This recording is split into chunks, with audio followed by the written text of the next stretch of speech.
ಶ್ರೀ ಸಮರ್ಥ ರಾಮದಾಸ ಚರಿತ್ರೆ ಅಧ್ಯಾಯ 1. ಸಾಯಿರಾಮ್ ಶ್ರೀ ಗುರುದೇವ ದತ್ತ. ಪ್ರಾರ್ಥನೆ. ಓಂ ಗಂ ಗಣಪತಯೇ ನಮಃ. ಓಂ ಶ್ರೀ ಸರಸ್ವತೇ ನಮಃ. ಓಂ ಶ್ರೀ ಗುರು ದತ್ತಾತ್ರೇಯಾಯ ನಮಃ.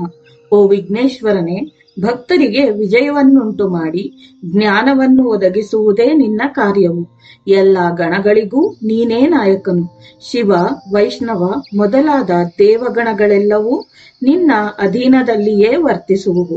ಅಷ್ಟೇ ಅಲ್ಲದೆ ಮಾನವ ಶರೀರದಲ್ಲಿರುವ ಸಕಲ ಗಣ ಗುಣಗಳಿಗೂ ನೀನೇ ಅಧಿಪತಿಯು. ಸಾಧಕರಿಗೆ ಸಪ್ತ ಚಕ್ರಗಳಲ್ಲಿ ಎದುರಾಗುವ ಸರ್ವ ಗಣಗಳಿಗೂ ನೀನೇ ನಾಯಕನು. ಮೂಲಾಧಾರದಲ್ಲಿ ನಿಂತು ಎಲ್ಲಕ್ಕೂ ಮೂಲಕಾರಕನಾಗಿರುವೆ. ನಿನ್ನ ಅನುಮತಿ ಇಲ್ಲದೆ ಮೂಲಾಧಾರದಲ್ಲಿರುವ ಮಹಾಶಕ್ತಿಯನ್ನು ಯಾರೂ ನೋಡಲಾರರು. ಪುರಾಣ ಇತಿಹಾಸಗಳಲ್ಲಿ ತಿಳಿಸಿದ ಕಥೆಗಳಲ್ಲಿ ಪಾರ್ವತಿಯು ನಿನ್ನನ್ನು ಸೃಷ್ಟಿಸಿ ತನ್ನ ಮನೆಯ ಹೊಸ್ತಿಲಲ್ಲಿ ಇಟ್ಟಳೆಂದು ಆ ಮನೆಯೊಡೆಯನಾದ ಶಿವನು ಬಂದಾಗ ಅಡ್ಡಪಡಿಸಿದೆಯೆಂದು, ಆಗ ಶಿವನು ನಿನ್ನನ್ನು ಖಂಡಿಸಿ ಪಾರ್ವತಿ ಬಳಿಗೆ ಹೋದನೆಂದೂ ಇದೆ. ಇದೊಂದು ದೇವರಹಸ್ಯವು ಮತ್ತು ಸಾಧನಾ ರಹಸ್ಯವು. ಸಾಧಕನು ನಿನ್ನ ಕರುಣೆಯಿಂದ ತನ್ನಲ್ಲಿನ ವಿಕಲ್ಪಗಳನ್ನು ನಿವಾರಿಸಿಕೊಂಡು ಸಂಕಲ್ಪಗಳನ್ನು ಬಲಪಡಿಸಿಕೊಂಡು ಮುನ್ನುಗ್ಗುವುದೇ ಈ ಕಥೆಯ ಪರಮಾರ್ಥವು. ಇಂತಹ ಅನೇಕ ಪ್ರತ್ಯಕ್ಷ ಪರೋಕ್ಷ ಜ್ಞಾನ ವಿಜ್ಞಾನದಾತನಾದ ಓ ಸಿದ್ಧಿ ಗಣಪತಿಯೇ, ನಿನ್ನ ಅನುಗ್ರಹದಿಂದ ಮಹಾಮಹಿಮಾನ್ವಿತನು, ದಿವ್ಯ ಪುರುಷನು, ದೃಢ ಸಂಕಲ್ಪಕ್ಕೆ ಪ್ರತಿರೂಪನೂ ಆದ ಶ್ರೀ ಸ್ವಾಮಿ ಸಮರ್ಥ ರಾಮದಾಸರ ಲೀಲಾ ವಿಭೂತಿಗಳನ್ನು ಬರೆಯುವ ಶಕ್ತಿ ಮತ್ತು ಬುದ್ಧಿಯನ್ನು ನಿನ್ನ ಅನುಗ್ರಹದಿಂದ ಹೆಚ್ಚಿಸಿ ಸಿದ್ಧಿಯನ್ನು ಪ್ರಸಾದಿಸು. ಓ ಆದಿದೇವನೇ, ಶರಣು ಶರಣು, ರಕ್ಷ ರಕ್ಷ, ಪಾಹಿ ಪಾಹಿ. ಜೈ ಶ್ರೀ ಗಣೇಶಾಯ ನಮಃ. ಅಮ್ಮ ವಾಣಿಯೇ, ಚತುರ್ಮುಖನ ರಾಣಿಯೇ, ಗೀರ್ವಾಣಿಯೇ, ಸಕಲ ಲೋಕ ಶರ್ವಾಣಿಯೇ, ಹಂಸವಾಹಿನಿಯಾಗಿ ಪರಮಹಂಸ ತತ್ವವನ್ನು ಸದಾ ನಾದಗೊಳಿಸುತ್ತಿರುವ ಶಾರದೆಯೇ, ಕವಿಗಳು, ಗಾಯಕರು, ನಟರು ಮುಂತಾದ ಕಲಾವಿದರ ಮತ್ತು ನಿನ್ನ ಅಭಿಮಾನಿಗಳ ಹೃದಯದಲ್ಲಿ ವಾಸಿಸುತ್ತಾ ಅವರ ಉನ್ನತಿಗೆ ಕಾರಣಲಾಗಿರುವವಳೆ. ನಿನ್ನ ದಯಾದೃಷ್ಟಿಯು ಬೀರದಿದ್ದರೆ ಯಾವ ವಿಧವಾದ ಅಭಿವೃದ್ಧಿಯಾಗಲಾರದು. ಸಕಲ ಕಲಾಮಯಿಯೇ, ನೀನು ಅಪಾರ ದಯಾಮಯಳಮ್ಮ. ನೀನು ನನ್ನ ಮನಸ್ಸಿನಲ್ಲಿ ಸ್ಥಿರವಾಗಿ ನೆಲೆಸಿ ನನ್ನ ಲೇಖನಿಯಲ್ಲಿ ನಿಂತು ಮೃದುವಾದ ಮಧುರವಾದ ಮಹತ್ವಪೂರ್ಣವಾದ ವಾಕ್ಯಗಳಿಂದ ಈ ರಚನೆಯನ್ನು ಮಾಡಿಸು ತಾಯಿ. ಪರಮಹಂಸ ಶ್ರೀ ಸಮರ್ಥ ರಾಮದಾಸರ ಲೀಲಾ ವಿಭೂತಿಗಳನ್ನು ಭಕ್ತರಿಗೆ ಒದಗಿಸುವ ಸತ್ಕಾರ್ಯಕ್ಕೆ ಸಹಾಯವನ್ನು ಮಾಡಮ್ಮ. ಜನನಿ, ನಿನಗೆ ಕೋಟಿ ನಮಸ್ಕಾರಗಳು. ಓ ತ್ರಿಮೂರ್ತಿಗಳೇ, ಕರ್ತೃ ಕರ್ಮ ಕ್ರಿಯೆಗಳ ರೂಪದಲ್ಲಿ ಸೃಷ್ಟಿ ಸ್ಥಿತಿ ಲಯಕಾರಕರಾದ ನಿಮ್ಮೆಲ್ಲರ ಲೀಲೆಗಳನ್ನು ತಿಳಿಯಲು ಯಾರಿಗೆ ತಾನೇ ಸಾಧ್ಯವು? ನಿಮ್ಮ ಅನುಗ್ರಹವಿಲ್ಲದೆ ನಿಮ್ಮ ತತ್ವಗಳನ್ನು ತಿಳಿಯಲಾಗುವುದಿಲ್ಲ. ವಿಶ್ವಮೂರ್ತಿಗಳೇ, ನಿಮ್ಮೆಲ್ಲರ ತತ್ವಗಳನ್ನು ಲೋಕಕ್ಕೆ ತಿಳಿಯಪಡಿಸಿ ನಿಮ್ಮ ಮಹತ್ವವನ್ನು ಸರ್ವ ಜನರ ಹೃದಯಗಳಲ್ಲಿ ತುಂಬಿಸಿ ಲೋಕೋಪಕಾರವನ್ನು ಮಾಡಿದ ಶ್ರೀ ಸಮರ್ಥ ರಾಮದಾಸರ ಚರಿತ್ರೆಯನ್ನು ಪರಿಪೂರ್ಣವಾಗಿ ವರ್ಣಿಸುವ ಶಕ್ತಿಯನ್ನು ಮತ್ತು ಜ್ಞಾನವನ್ನು ಪ್ರಸಾದಿಸಿರಿ. ಈ ವಿಠಲನು ತಮ್ಮ ದಾಸಾನುದಾಸನು. ಇವನನ್ನು ನಿಮ್ಮವನೆಂದು ಸ್ವೀಕರಿಸಿ ನಿಮ್ಮ ಕಾರ್ಯಗಳಿಗೆ ಉಪಯೋಗಿಸಿಕೊಳ್ಳಿರಿ. ಮಾನವ ಶರೀರವನ್ನು ಧರಿಸಿರುವುದಕ್ಕೆ ನಿಮ್ಮ ಗುಣಗಾನವನ್ನು ಮಾಡುವ ಭಾಗ್ಯವನ್ನುಂಟು ಮಾಡಿರಿ. ಅಕಾರ ಉಕಾರ ಮಕಾರ ಸ್ವರೂಪವಾದ ತಮ್ಮ ಚರಣಾರವಿಂದಗಳಿಗೆ ಅನೇಕ ಕೋಟಿ ಪ್ರಣಾಮಗಳು. ಹೇ ನಾರಾಯಣನೇ, ನಿನ್ನ ದಶಾವತಾರಗಳು ಮಾನವ ಜನ್ಮದ ಪ್ರತೀಕಗಳು. ತಾಯಿಯ ಗರ್ಭದಲ್ಲಿ ಪಿಂಡೋತ್ಪತ್ತಿಯಾಗುವುದೇ ನಿನ್ನ ಮೊದಲನೆಯದಾದ ಮತ್ಸ್ಯಾವತಾರ ರೂಪವು. ನಂತರ ಕೂರ್ಮ, ವರಾಹ, ನರಸಿಂಹ, ವಾಮನ, ಪರಶುರಾಮ, ಶ್ರೀರಾಮ, ಶ್ರೀಕೃಷ್ಣ, ಬುದ್ಧ ಮತ್ತು ಕಲ್ಕಿ ಎಂಬ 10 ರೂಪಗಳು ಸಾಲಾಗಿ 10 ತಿಂಗಳಲ್ಲಿ ಏರ್ಪಡುತ್ತವೆ. 7ನೇ ತಿಂಗಳಿನಲ್ಲಿ ಪರಿಪೂರ್ಣವಾದ ಮಾನವನಾಗಿ ರೂಪುಗೊಳ್ಳುತ್ತದೆ. ಈ ಸಮಯದಲ್ಲಿಯೇ ಜೀವನು ಅದರಲ್ಲಿ ಪ್ರವೇಶಿಸುವುದು. ರಾಮಾವತಾರದಲ್ಲಿ ನೀನು ಮಾಡಿದ ಧರ್ಮಸ್ಥಾಪನೆಗೆ ಶಿವನು ತಾನೇ ಹನುಮಂತನಾಗಿ ಅವತರಿಸಿ ನಿನ್ನ ಸೇವೆಯನ್ನು ಮಾಡುತ್ತಾ ನಿನ್ನ ಕಾರ್ಯದಲ್ಲಿ ಮಗ್ನನಾದನು. ಬ್ರಹ್ಮನು ತನ್ನ ಸೃಷ್ಟಿ ಶಕ್ತಿಯಿಂದ ಸರ್ವ ದೇವರನ್ನೂ ವಾನರರಂತೆ ಸೃಷ್ಟಿಸಿ ಭೂಲೋಕಕ್ಕೆ ಕಳುಹಿಸಿ ನಿನ್ನ ಕಾರ್ಯಕ್ಕೆ ಬೆಂಬಲವನ್ನು ಕೊಟ್ಟನು. ಆದುದರಿಂದ ರಾಮಾವತಾರವು ತ್ರಿಮೂರ್ತಿಗಳ ಸಮ್ಮಿಳಿತದಂತೆ ಕಾಣುತ್ತದೆ. ರಾಮನ ವಾಕ್ಕಿನಲ್ಲಿ ಸರಸ್ವತಿಯು, ಧನಸ್ಸಿನಲ್ಲಿ ಪಾರ್ವತಿಯು, ಧರ್ಮಪತ್ನಿಯಾಗಿ ಲಕ್ಷ್ಮಿಯು, ಈ ರೀತಿಯಾಗಿ ತ್ರಿಮೂರ್ತಿಗಳ ಮತ್ತು ತ್ರಿಮಾತೆಯರ ಒಕ್ಕೂಟದಿಂದ ಜಗತ್ತಿನಲ್ಲಿ ಧರ್ಮ ಸಂಸ್ಥಾಪನೆಯನ್ನು ಮಾಡಿದ ನಿಮ್ಮ ಲೀಲೆಯನ್ನು ರಾಮಾಯಣದಲ್ಲಿ ಭದ್ರಪಡಿಸಲಾಗಿದೆ. ಶ್ರೀರಾಮಚಂದ್ರ ಪ್ರಭುವೇ, ದಶರಥ ರಾಮನೇ, ದಶಮುಖ ಮರ್ದನನೇ, ಧರ್ಮ ಸಂಸ್ಥಾಪನಾ ಕಾರ್ಯ ಧುರೀಣನೆ, ಸ್ವತಃ ನಿನ್ನಿಂದಲೇ ಮಂತ್ರೋಪದೇಶವನ್ನು ಪಡೆದ ನಿನ್ನ ಭಕ್ತನ ಚರಿತ್ರೆ ಇದು. ನಿನ್ನ ಅನುಗ್ರಹದಿಂದ ನಿನ್ನ ಶಿಷ್ಯನಾದ ಶ್ರೀ ಸಮರ್ಥ ರಾಮದಾಸನ ಲೀಲೆಗಳನ್ನು ಎಲ್ಲರಿಗೂ ಆದರ್ಶವಾಗಿರುವಂತೆ ಈ ಕಥೆಯನ್ನು ನಡೆಸುವ ಭಾರವೂ ನಿನ್ನದೇ ತಂದೆ. ಶ್ರೀರಾಮನೇ ಶರಣು ಶರಣು. ಅಮ್ಮ ಸೀತಾಮಾತೆಯೇ, ಆಶ್ರಿತ ಕಲ್ಪವಲ್ಲಿಯೇ, ಸಹನೆ, ಶ್ರದ್ಧೆ, ದಯೆ ಮತ್ತು ಪತಿ ಸೇವೆಗಳಿಗೆ ನೀನು ಪ್ರತಿರೂಪಳು. ನಿನ್ನಲ್ಲಿನ ಶಕ್ತಿ ರೂಪವು ಕೋಪಗೊಂಡರೆ ಎಲ್ಲ ವಿನಾಶಕ್ಕೂ ಕಾರಣವಾಗುವುದು.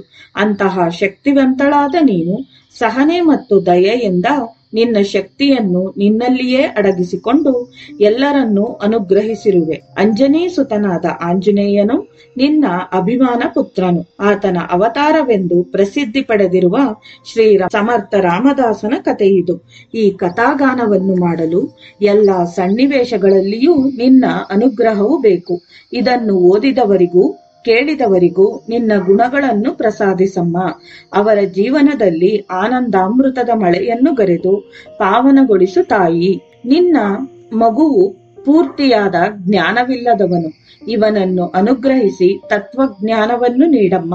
ನಿನ್ನ ಪಾದಗಳಿಗೆ ಶರಬಾಗಿ ಬೇಡುತ್ತಿರುವನಿ ವಿಠಲನು. ನನ್ನ 100 ನಮಸ್ಕಾರಗಳನ್ನು ಸ್ವೀಕರಿಸಿ ಆಶೀರ್ವದಿಸಮ್ಮ. ಸಂಕಟ ವಿಮೋಚನನೆ, ದೀನಬಂಧುವೆ, ಕೃಪಾ ಸಿಂಧುವೆ, ಮಾರುತಿಯೇ, ತಂದೆಯೇ, ನೀನು ಭಕ್ತವತ್ಸಲನು ಮತ್ತು ಸಂಕಲ್ಪ ಸಿದ್ಧನು. ನೀನು ಭೂಮಿಯ ಮೇಲೆ ಸಂಚರಿಸುತ್ತಾ ಭಕ್ತ ರಕ್ಷಣೆಯನ್ನು ಮಾಡುತ್ತಲೇ ಇರುವೆ. ಕಲಿಯುಗ ಮಾನವರನ್ನು ಉದ್ಧರಿಸಲು ನೀನೇ ಅವತರಿಸಿರುವೆ. ಧರ್ಮದ ಉದ್ಧಾರಕ್ಕೆ ಕಾರಣನಾಗಿರುವೆ. ರಾಮ ಭಕ್ತಾಗ್ರೇಸರನೇ, ನಿನ್ನ ಲೀಲೆಗಳನ್ನೊಳಗೊಂಡ ಚರಿತ್ರೆಯನ್ನು ನೀನೇ ನಡೆಸು. ಈ ಕಥೆಯನ್ನು ಓದಿದವರಿಗೂ ಕೇಳಿದವರಿಗೂ ಇಹಪರಗಳೆರಡನ್ನೂ ಅನುಗ್ರಹಿಸು. ಈ ವಿಠಲನ ಸಾಷ್ಟಾಂಗ ನಮಸ್ಕಾರಗಳನ್ನು ಸ್ವೀಕರಿಸಿ ಅನುಗ್ರಹಿಸು. ಹೇ ರಂಗನೆ, ಪಾಂಡುರಂಗನೆ, ಹೃದಯಾಂತರಂಗನೆ, ರುಕ್ಮಿಣಿ ರಮಣನೆ, ಓ ವೈಕುಂಠ ಧಾಮನೆ, ನಿನ್ನ ನಾಮಾಧಾರಕನು ಈ ವಿಠಲನು.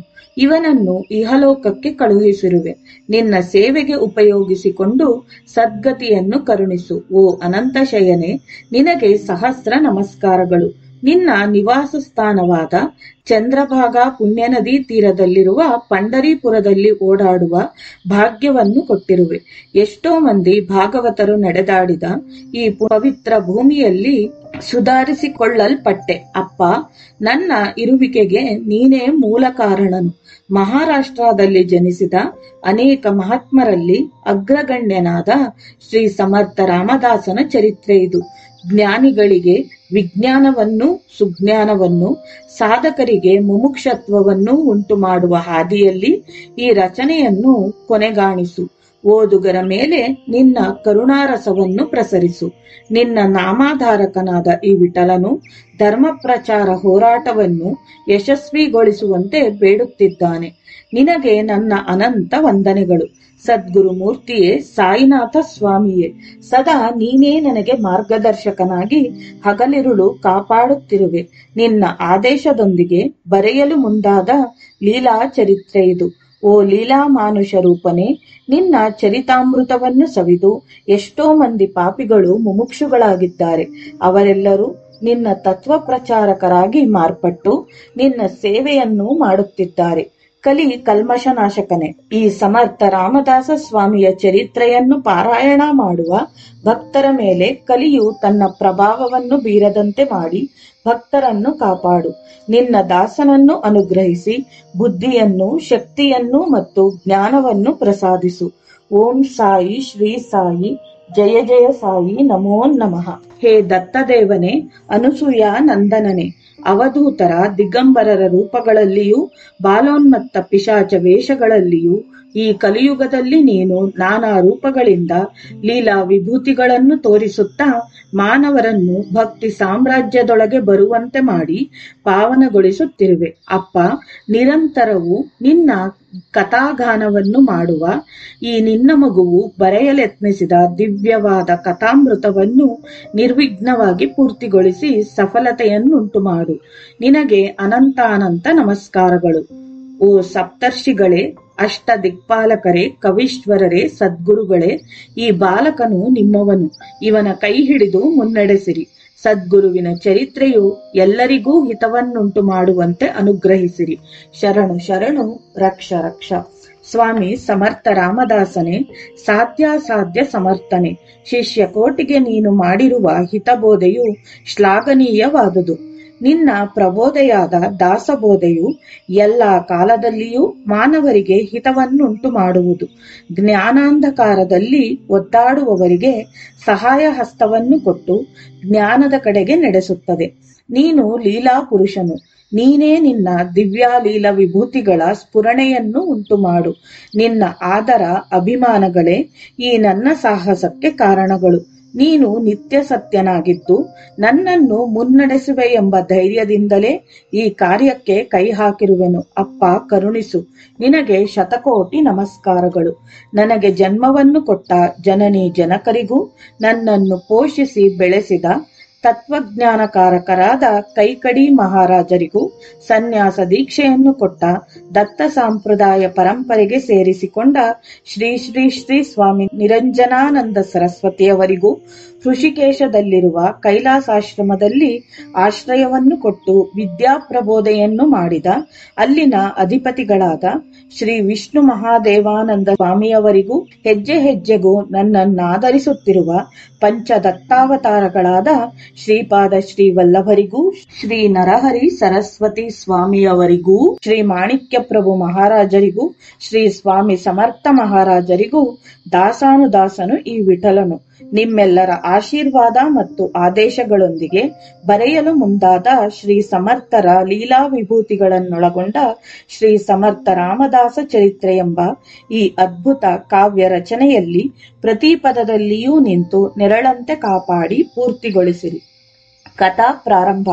ಅಕ್ಕಲಕೋಟೆ ಶ್ರೀ ಸ್ವಾಮಿ ಸಮರ್ಥರ ಲೀಲಾಮೃತವನ್ನು ಕಂಠಪೂರ್ತಿ ಸವಿದ ವಿದ್ಯಾಸಾಗರನು ಸ್ವಾಮಿಯ ಲೀಲೆಗಳನ್ನು ದರ್ಶಿಸಿ ಅಮೃತಧಾರೆಯಂತೆ ಪ್ರವಚಿಸಿದ.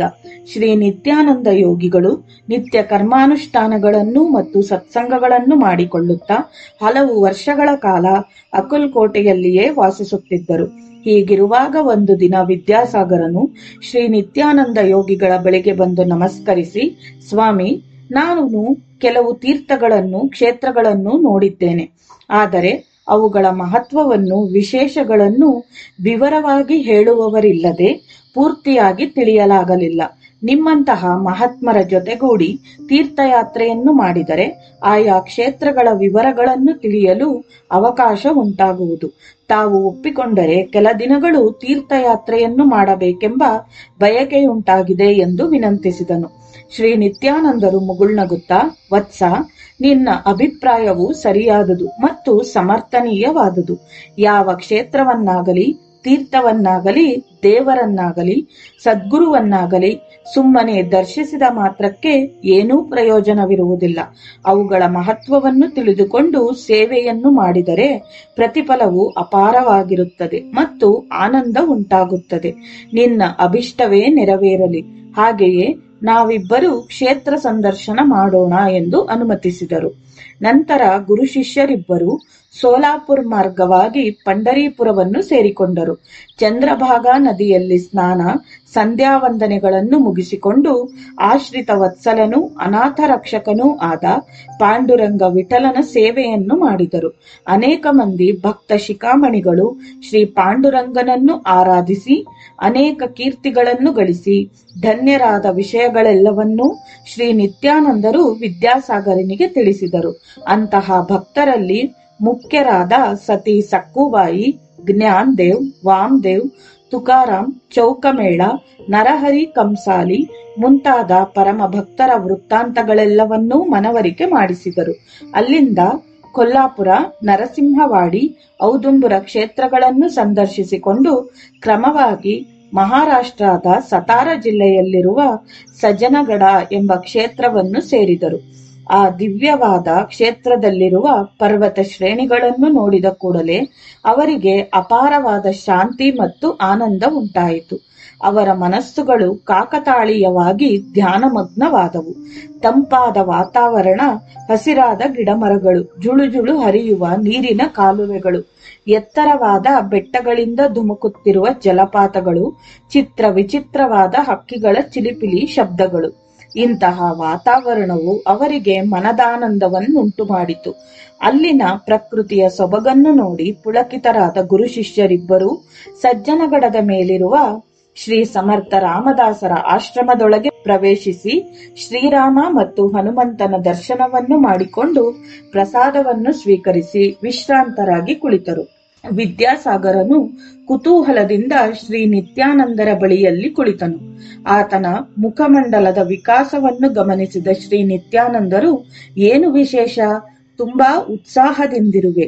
ಈ ಕ್ಷೇತ್ರವು ನಿನಗೆ ಎಂತಹ ಅನುಭೂತಿಯನ್ನುಂಟು ಮಾಡುತ್ತಿದೆ ಎಂದು ಕೇಳಿದರು.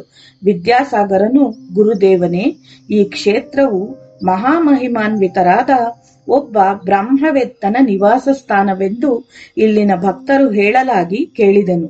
ಅವರು ಸದ್ಗುರುಗಳೆಂದು, ಎಷ್ಟೋ ಲೀಲೆಗಳನ್ನು ಮಾಡಿರುವರೆಂದು ಹೇಳುವುದನ್ನು ಕೇಳಿದ್ದೇನೆ. ಆದರೆ ಪೂರ್ಣ ವಿವರಗಳನ್ನು ಯಾರೂ ಹೇಳುವವರಿಲ್ಲ. ತಾವು ಆ ಮಹಾತ್ಮರ ಜೀವನ ವಿಧಾನವನ್ನು, ಅವರ ಲೀಲೆಗಳನ್ನು ವಿವರಿಸಿ ನನ್ನ ಜನ್ಮವನ್ನು ಸಾರ್ಥಕಗೊಳಿಸಿರಿ ಎಂದು ಪ್ರಾರ್ಥಿಸಿದನು. ಶ್ರೀ ನಿತ್ಯಾನಂದರು ತಮ್ಮ ಪ್ರೇಮಪೂರಿತವಾದ ದೃಷ್ಟಿಯಿಂದ ನೋಡುತ್ತಾ, ಮಗು ವಿದ್ಯಾಸಾಗರ, ಸ್ವಾಮಿ ಸಮರ್ಥರು ಅಕಲಕೋಟೆಯನ್ನು ಸೇರುವ ಮೊದಲೇ ಈ ಸಜ್ಜನಗಡದಲ್ಲಿ ಶ್ರೀ ಸಮರ್ಥ ರಾಮದಾಸರು ವಾಸವಾಗಿದ್ದರು. ಅವರು ಬ್ರಹ್ಮಜ್ಞಾನಿಗಳು, ತತ್ವವೇತ್ತರು, ಸಂಘ ಸಂಸ್ಕರ್ತರು, ಸದ್ಗುರುಗಳು. ಮ್ಲೇಚ್ಛರ ಕದಂಬ ಹಸ್ತಗಳಿಂದ ಮಾತೃಭೂಮಿಯನ್ನು ಬಿಡಿಸಲು ಪ್ರಯತ್ನಿಸಿ ಸಫಲೀಕೃತನಾದ ಛತ್ರಪತಿ ಶಿವಾಜಿ ಮಹಾರಾಜನಿಗೆ ತಮ್ಮ ಆಶೀರ್ವಾದ ಬಲದಿಂದಲೇ ಸಹಾಯವನ್ನು ಮಾಡಿದ ಸದ್ಗುರುಗಳು. ಆ ಗುರು ಶಿಷ್ಯರಿಬ್ಬರನ್ನು ಈ ದೇಶ, ಪ್ರಜೆಗಳು ಎಂದಿಗೂ ಮರೆಯುವಂತಿಲ್ಲ, ಮರೆಯಲಾರರು. ವಿದ್ಯಾಸಾಗರ, ಶ್ರೀ ಸಮರ್ಥ ರಾಮದಾಸರು ಎಷ್ಟು ಕರುಣಾಮೂರ್ತಿಗಳೋ, ಅವರ ಶಿಷ್ಯರ ಬಗ್ಗೆ ಎಂತಹ ಪ್ರೀತಿ ವಾತ್ಸಲ್ಯಗಳನ್ನು ವ್ಯಕ್ತಪಡಿಸಿದರೋ ಅದನ್ನು ಈ ಸಮಾಧಿಯೇ ಹೇಳುತ್ತಿದೆ. ಗುರುದೇವರ ಮಹಾಸಮಾಧಿಯ ಸಮಯದಲ್ಲಿ ದೂರದಲ್ಲಿದ್ದ ಕಲ್ಯಾಣೆಂಬ ಶಿಷ್ಯನು ವಿಷಯವನ್ನು ತಿಳಿದು ಸಮಾಧಿಯ ಬಳಿಗೆ ಬಂದು ಅತ್ಯಂತ ದುಃಖಿತನಾಗಿ ಶೋಕ ಸಂಕಟಗಳಿಂದ ವ್ಯಥೆಪಡುತ್ತಿದ್ದರೆ ಸಮರ್ಥ ರಾಮದಾಸರು ಸಮಾಧಿಯನ್ನು ಸೀಳಿಕೊಂಡು ಮೇಲೆ ಬಂದು ಆತನನ್ನು ಸಮಾಧಾನಗೊಳಿಸಿ ಮತ್ತೆ ಅಂತರ್ಧಾನರಾದರು. ಆ ಮಹಾತ್ಮರ ಲೀಲೆಗಳ ಬಗ್ಗೆ ಎಷ್ಟು ಹೇಳಿದರೂ ಕಡಿಮೆಯೇ. ಕುಂಬಳಕಾಯಿಯಲ್ಲಿ ಸಾಸಿವೆ ಕಾಳಿನಷ್ಟು ಪ್ರಮಾಣವಷ್ಟೇ ಹೇಳಬಲ್ಲೆವು ಎನ್ನುತ್ತಾ ಕಣ್ಣುಗಳನ್ನು ಮುಚ್ಚಿ ಕ್ಷಣಕಾಲ ಆ ಸ್ವಾಮಿ ಸಮರ್ಥರನ್ನು ಜ್ಞಾಪಿಸಿಕೊಳ್ಳುತ್ತಿರುವಾಗ ವಿದ್ಯಾಸಾಗರನು, ಸ್ವಾಮಿ, ಗುರುದೇವನೇ, ಅಂತಹ ಸಮರ್ಥರಾದವರ ಲೀಲಾಮೃತವನ್ನು ಕಂಠಪೂರ್ತಿ ಪಾನ ಮಾಡುವ ಅವಕಾಶವು ದೊರಕಿದುದಕ್ಕೆ ಧನ್ಯನಾದೆ. ತಮ್ಮ ಸಾನ್ನಿಧ್ಯವನ್ನು ಪ್ರಸಾದಿಸಿ ಶ್ರೀ ಅಕಲ್ಕೋಟೆ ಸ್ವಾಮಿಯವರಿಗೂ ಶ್ರೀ ಸಮರ್ಥ ರಾಮದಾಸರಿಗೂ ಸದ್ಗುರುಗಳಾಗಿ ನನ್ನನ್ನು ಪಾವನಗೊಳಿಸುತ್ತಿರುವ ತಮಗೂ ಸಹ ಪಾದಾಭಿವಂದನೆಗಳು. ನನ್ನ ಮನಸ್ಸು ಶ್ರೀ ಸಮರ್ಥರ ಲೀಲೆಗಳನ್ನು ಕೇಳಲು ತುಂಬಾ ಉತ್ಸುಕವಾಗಿದೆ ಎಂದು ಪ್ರಾರ್ಥಿಸಿದನು. ಶ್ರೀ ನಿತ್ಯಾನಂದರು ಪ್ರಸನ್ನರಾಗಿ, ವತ್ಸ ವಿದ್ಯಾಸಾಗರ, ನಿಜವಾಗಿ ನಿನ್ನಿಂದ ನನಗೂ ಸಹ ಆ ಮಹಾತ್ಮನ ಲೀಲೆಗಳನ್ನು ಸ್ಮರಿಸಿ ದರ್ಶಿಸಿಕೊಳ್ಳುವ ಭಾಗ್ಯ ಉಂಟಾಗಿದೆ. ಮೊದಲು ಅಂದಿನ ದೇಶ, ಕಾಲ, ಪರಿಸ್ಥಿತಿಗಳನ್ನು, ಶ್ರೀ ಸಮರ್ಥರು ಅವತರಿಸಲು ಕಾರಣವಾದ ಸ್ಥಿತಿಗತಿಗಳನ್ನು ವಿವರಿಸುವೆನು. ಶ್ರದ್ಧೆಯಿಂದ ಆಲಿಸು ಎನ್ನುತ್ತಾ ಕೈಗಳನ್ನು ಜೋಡಿಸಿ ಪ್ರಾರ್ಥಿಸತೊಡಗಿದರು. ವಿದ್ಯಾಸಾಗರನು ಹಾಗೆಯೇ ಮಾಡಿದನು. ಹೇ ಗಜಾನನನೇ, ವಾಗೀಶ್ವರನೇ, ನನ್ನ ಮೇಧಸ್ಸಿನಲ್ಲಿದ್ದುಕೊಂಡು ಶ್ರೀ ಸಮರ್ಥರ ಲೀಲೆಗಳನ್ನು ನಿರಂತರವಾಗಿ ಸ್ಫುರಿಸುವಂತೆ ಮಾಡು. ನಿನಗೆ 100 ವಂದನೆಗಳು. ಹೇ ಮಾತಾ ಸರಸ್ವತಿಯೇ, ನಿನಗೆ 1000 ಪ್ರಣಾಮಗಳು. ಎಲ್ಲರಿಗೂ ಜ್ಞಾನವನ್ನು ಪ್ರಸಾದಿಸುವ ತಾಯಿ, ನಿನ್ನ ಅನುಗ್ರಹವು ಅಣುಮಾತ್ರವಿಲ್ಲದಿದ್ದರೆ ಒಂದು ಮಾತನ್ನು ನುಡಿಯಲಾರೆವು. ನೀನೇ ನನ್ನ ವಾಕಿನಲ್ಲಿ ನಿಂತು ಶ್ರೀ ಸಮರ್ಥರ ಲೀಲಾ ವಿಶೇಷಗಳನ್ನು ನುಡಿಸಮ್ಮ. ಓ ಸ್ವಾಮಿಯೇ, ಅಕುಲ್ಕೋಟ ವಾಸನೆ, ನೀನೇ ನಮಗೆ ದಿಕ್ಕು. ಸ್ವಾಮಿ ಸಮರ್ಥರ ಚರಿತ್ರೆಯಲ್ಲಿನ ಚಿತ್ರ ವಿಚಿತ್ರ ಕಥೆಗಳನ್ನು ನೀನೇ ನನಗೆ ಅನುಗ್ರಹಿಸು. ಓ ದೇವಾದಿದೇವನೇ, ಸದ್ಗುರು ಮೂರ್ತಿಯೇ, ನೀನು ಸಾಧ್ಯಾಸಾಧ್ಯ ಸಮರ್ಥನು, ಸಾಕ್ಷಾತ್ ಆಂಜನೇಯ ಸ್ವಾಮಿಯ ಅವತಾರ ಪುರುಷನು. ಆದುದರಿಂದಲೇ ಸಕಲ ಕಳಾ ಪ್ರಪೂರ್ಣನಾಗಿ ವೀರ, ಶೂರ, ಚಾತುರ್ಯ, ಸರಸ, ಸಾಮ, ದಾನ, ಭೇದ, ದಂಡೋಪಾಯಗಳಿಂದ ಪ್ರಜೆಗಳನ್ನು ಮಾರ್ಪಡಿಸಿ ಸ್ವರಾಜ್ಯಾಕಾಂಕ್ಷೆಯನ್ನು ಅವರಲ್ಲಿ ಹುರಿದುಂಬಿಸಿದೆ. ಹೇಡಿತನವನ್ನು ದೂರ ಮಾಡುವುದರಲ್ಲಿ ನಿನ್ನ ಬೆಂಬಲವೇ ಪ್ರಜೆಗಳಿಗೆ ರಕ್ಷಾ ಕವಚವಾಗಿದೆ. ನಿನ್ನ ಲೀಲಾ ವಿಭೂತಿಗಳನ್ನು ಸ್ಮರಿಸಿಕೊಂಡು ಕೀರ್ತಿಸುವ ಭಾಗ್ಯವನ್ನು ನಮಗೆ ದೊರಕಿಸು. ಪ್ರಜೆಗಳಿಗೆ ಧರ್ಮ, ಅರ್ಥ, ಕಾಮ, ಮೋಕ್ಷಗಳನ್ನು ಪ್ರಸಾದಿಸುವ ಅದ್ಭುತವಾದ ಉತ್ತಮ ಯೋಗ ಸಾಧನೆಗಳನ್ನು, ಲೋಕ ಕಲ್ಯಾಣವನ್ನು ಒದಗಿಸುವ ದಾಸಬೋಧೆಯನ್ನು ಬರೆದು ಮುಂಬರುವ ಪರಂಪರೆಗೆ ಹಿತವನ್ನುಂಟು ಮಾಡಿರುವೆ. ಭಕ್ತರಾದವರ ಹೃದಯ ಕ್ಷೇತ್ರಗಳಲ್ಲಿ ಭಕ್ತಿ ಬೀಜಗಳು ಚಿಗುರೊಡೆಯಲು ಮತ್ತು ಬೆಳೆದು ಫಲ ಪುಷ್ಪಭರಿತವಾಗಲು ನಿನ್ನ ಚರಿತ್ರೆಯು ಉಪಯೋಗವಾಗುವಂತೆ ಅನುಗ್ರಹಿಸು ಎಂದು ಪ್ರಾರ್ಥಿಸಿ, ವತ್ಸ ಕೇಳು, ಮೊದಲು ಅವರ ಪೂರ್ವಿಕರ ವೃತ್ತಾಂತವನ್ನು ಹೇಳುವೆನು ಎಂದು ಪ್ರಾರಂಭಿಸಿದರು. ಸಮರ್ಥ ರಾಮದಾಸರ ಪೂರ್ವಿಕರ ವೃತ್ತಾಂತ. ಪವಿತ್ರ ಭಾರತ ದೇಶದಲ್ಲಿ ಸೂರ್ಯವಂಶದ ಮತ್ತು ಚಂದ್ರವಂಶದ ರಾಜರು ಸುಸ್ಥಿರವಾದ ರಾಜ್ಯವನ್ನು ಸ್ಥಾಪಿಸಿ ಆಳುತ್ತಿದ್ದರು. ತಮ್ಮ ಪರಿಪಾಲನೆಯಲ್ಲಿ ಪ್ರಜೆಗಳನ್ನು ಹೆತ್ತ ಮಕ್ಕಳಂತೆ ಕೆಲವರು, ಪ್ರಜೆಗಳೇ ಸರ್ವಾಧಿಕಾರಿಗಳೆಂಬ ಭಾವನೆಯಿಂದ ಕೆಲವರು, ಧರ್ಮ, ಅರ್ಥ, ಕಾಮ, ಮೋಕ್ಷ ಫಲಾಭಿಲಾಷಿಗಳಾಗಿ ಕೆಲವರು ಪರಿಪಾಲಿಸುತ್ತಿದ್ದರು. ಕಲಿಯುಗದ ಪ್ರವೇಶವಾಗಿದ್ದರೂ ಧರ್ಮಪರಾಯಣರಾದ ರಾಜರ ಪಾಲನೆಯಲ್ಲಿಯೂ ಧರ್ಮಾಚರಣೆಯುಳ್ಳ ಪ್ರಜೆಗಳ ಮಧ್ಯದಲ್ಲಿಯೂ ಧರ್ಮ ಪ್ರಬೋಧೆಯನ್ನು ಮಾಡುವ ಸಮರ್ಥ ಯೋಗಿಗಳ ಸಾನ್ನಿಧ್ಯದಲ್ಲಿ ಭಕ್ತಿನಿರತರಾದ ಭಾಗವತರ ಮಧ್ಯದಲ್ಲಿಯೂ ಕಲಿಪುರುಷನು ತನ್ನ ಪ್ರಭಾವವನ್ನು ಬೀರಲಾಗದೆ ನುಣುಚಿಕೊಂಡು ಸಮಯಕ್ಕೆ ಹೊಂಚು ಹಾಕುತ್ತಿದ್ದನು. ಸತ್ಯ ಶಾಂತಿಗಳ ಪ್ರೇಮಿಗಳಾದ ರಾಜರ ನಿರ್ಮಲವಾದ ಮತ್ತು ನಿಶ್ಚಲವಾದ ಅಕುಂಠಿತ ದೀಕ್ಷೆಯ ಪಾಲನೆಯು ಸತ್ಯವಾಗಿಯೇ ಮೈಮರೆಸುತ್ತಿತ್ತು.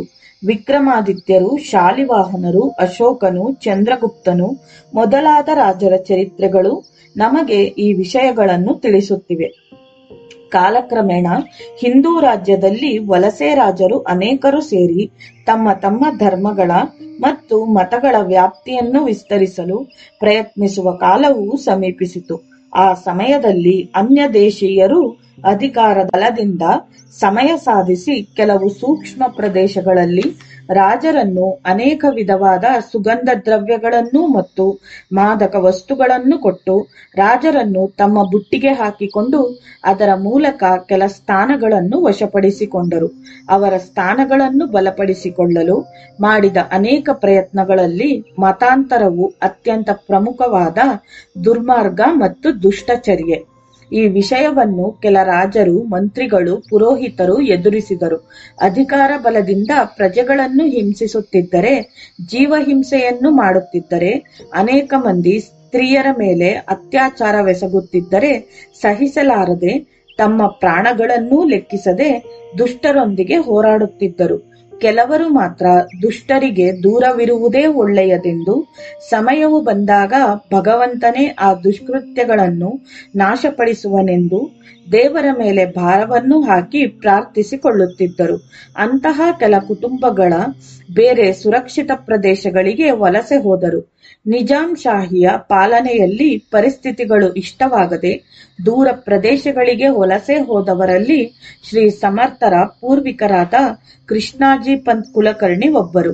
ಅವರ ವಂಶದಲ್ಲಿನ ಶ್ರೀ ಸಮರ್ಥರ ಚರಿತ್ರೆಯು ಬಹಳ ಗಹನವಾದದ್ದು ಮತ್ತು ಪುಣ್ಯಪ್ರದವಾದುದು.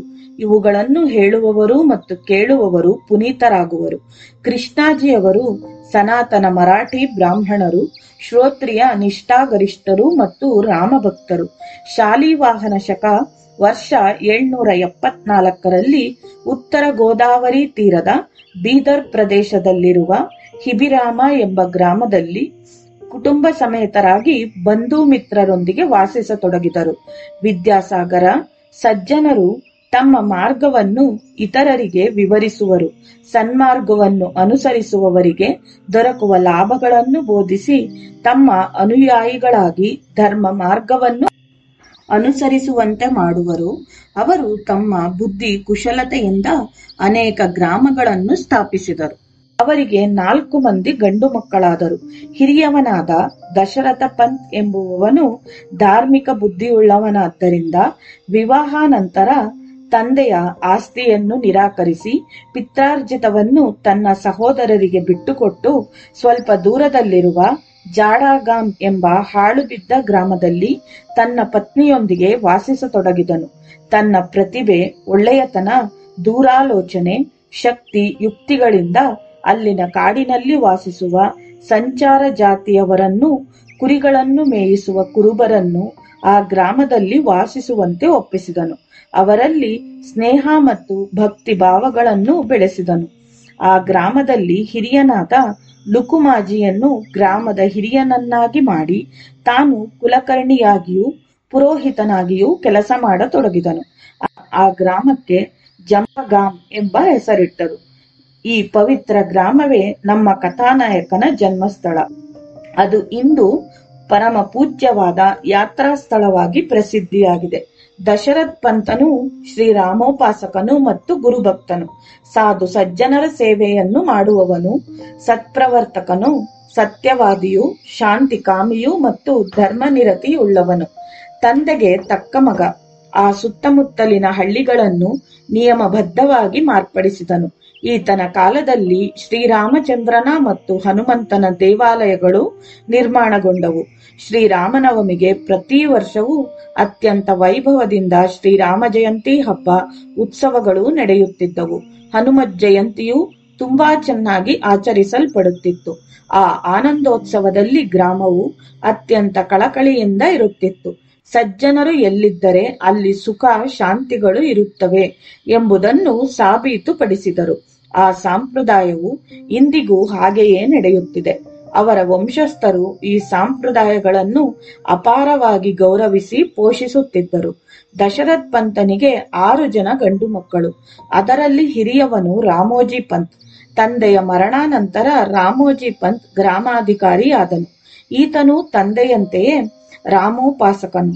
ಅವರ ನಂತರ 19ನೆಯ ತಲೆಮಾರಿನಲ್ಲಿ ಮಹಾತ್ಮನಾದ ಶ್ರೀರಾಮದಾಸನ ತಂದೆ ಸೂರ್ಯಾಜಿ ಪಂತ್ ಜನಿಸಿದನು.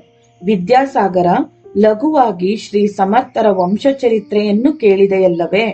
ಮುಂದೆ ನಾವು ಶ್ರೀ ಸಮರ್ಥರ ತಾಯಿ ತಂದೆಯವರ ಭಕ್ತಿ ವಿಶೇಷಗಳನ್ನು, ಶ್ರೀ ಸಮರ್ಥರ ಅವತಾರಕ್ಕೆ ಕಾರಣವನ್ನು, ಈಶ್ವರ ಸಂಕಲ್ಪ ಚಿದ್ವಿಲಾಸಗಳನ್ನು ತಿಳಿದುಕೊಳ್ಳೋಣ.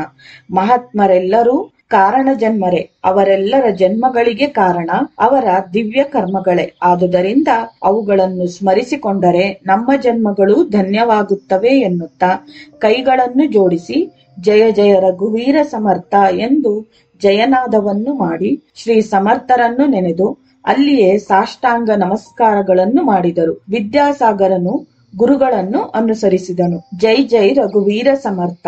ಶ್ರೀರಾಮ ಜಯ ರಾಮ ಜಯ ಜಯ ರಾಮ.